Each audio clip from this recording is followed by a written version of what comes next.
আমাদের 2 লক্ষ নারীদের ব্যাপারে জামাত ইসলাম যেটাকে বলা হয় এটা সবসময় বলি যে নীল পানি যেরকম নীল নয়, জামাত ইসলাম তেমন কি ইসলামের কিছু না। এটা হচ্ছে তাদের একটা নাম, একটা বেশ, একটি ইয়া। কারণ আমাদের সেই ৭১-এর যুদ্ধের সময় যখন আমাদের নারীদেরকে তারা কিন্তু পাকিস্তানি হানাদাররা কিন্তু আমাদের স্থান, আমরা কোথায় থাকি, আমাদের কোথায় অবস্থান, এগুলো কিন্তু তারা জানতেন না। তারা কিন্তু কারা জানছে আমাদের দেশেই সেই যে আল বদর আল সাম যারা নাম লিখিয়েছিল পাকিস্তানি ইসে যে মিলিটারিদের আস্তানায় গিয়ে খুব ই করেছে যে হ্যাঁ আমরা এটা করে দিব, ওটা করে দিব, এবং নারীদেরকে ধরে নিয়ে কারা নিয়ে গেছে, এই বাংলাদেশেই যারা অবস্থান করেছে তারাই কিন্তু নারীদেরকে ধরে নিয়ে গেছে। কিন্তু তারাই কিন্তু আজকে দেশ শাসন করার জন্য উদ্বিগ্ন।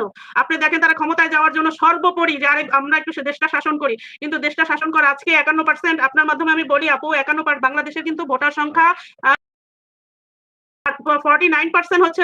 তাহলে এই ৫১% নারীদের যে ভোট বা তাদের যে কোনো মতেই প্রাধান্য দিচ্ছে না, বা নারীদেরকে তারা সেভাবে কোনো মর্যাদা